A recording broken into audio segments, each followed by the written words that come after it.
Hello, how's it going, YouTube? Trondor here, and welcome back to Forza Horizon 4. Today we're taking a look at the Lamborghini Aventador. Now, within the game, I've found three of them. The normal one, the Horizon Edition, and the third one, which is the Lamborghini Aventador Super Veloci, or something like that. So I've gotten to the state where I have three of them, and I just wanted to see which one is the best? Which one performs better than the others? I've gotten them all up to the state where I just tried to max out their stats. I didn't try to make them the best at doing anything. I just wanted to get them as high as they could get. And disclaimer before we start, I just play this game for fun. I'm not the best at the game, or by any means. And I've a bias to this.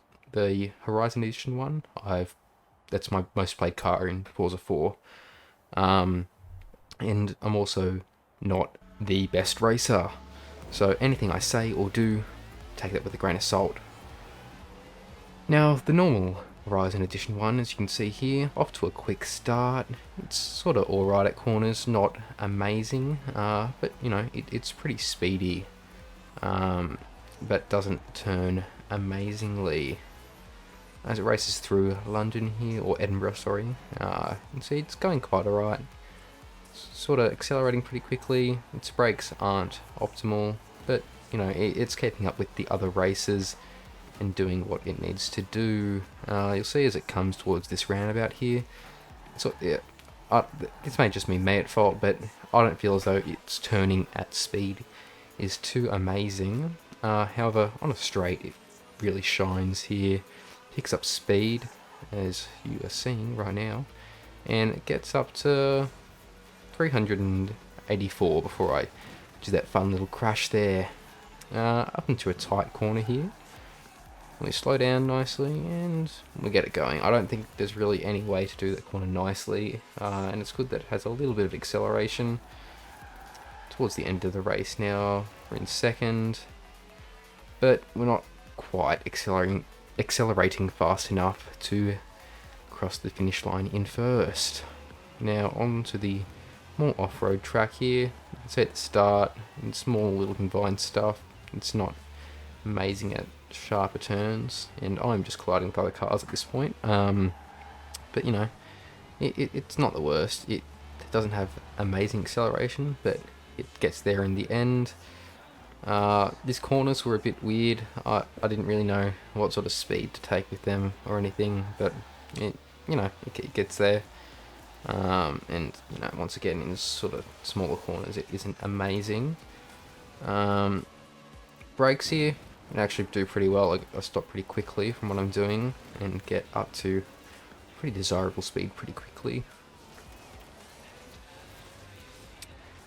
Corner here, once again, you know, it's not an amazing corner, and it does pick up speed alright, not as fast as some of the other cars. I don't think this one's acceleration is really optimized, nor my driving into walls, but I don't manage to finish this race in first.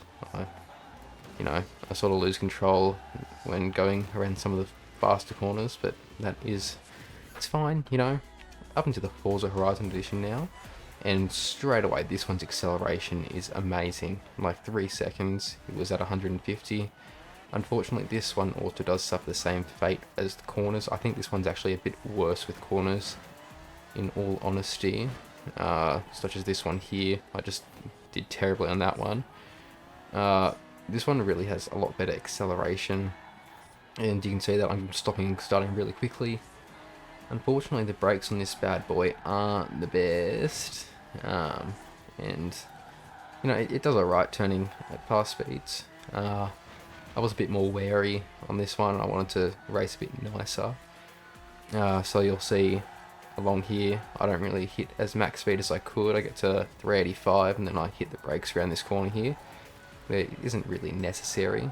But it is good at going fast really quickly and just overtaking. Again, braking around sharp corners isn't the best, but that's where its acceleration comes in tow, especially up steep hills like this.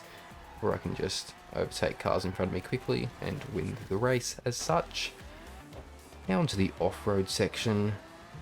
This car's really just good for the start of the race. You can get, well, usually, unless there's congestion like this, you can get straight ahead of the competition. And, you know, as long as there aren't too many corners, it should be fine, because once it gets going, it doesn't like to stop. But, you know, it does alright. It does its job. Corners are, once again, a bit of an odd thing. I think it's really on the nose of how you like to drive, whether this one or the normal one does corners better.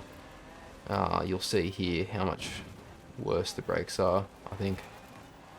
But no, that was quite actually right. And I get off to a nice start after that as well, sort of butting noses with the cars in front of me. Once again, fence riding, and then you can see it pick up the speed once it hits the tar.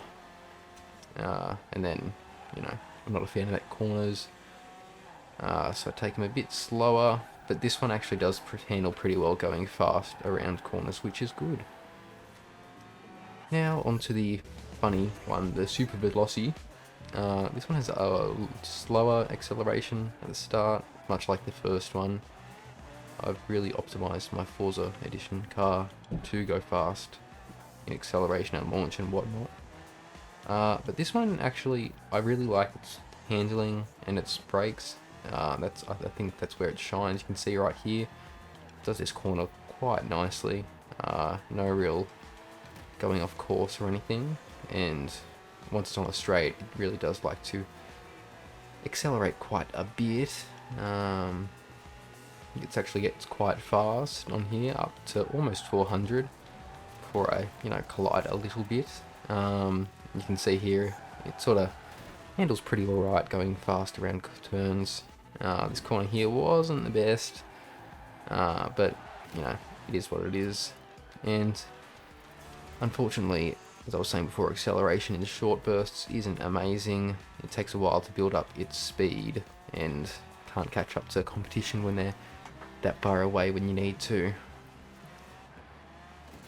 Right, in the final dirt track here, gets up to an alright start.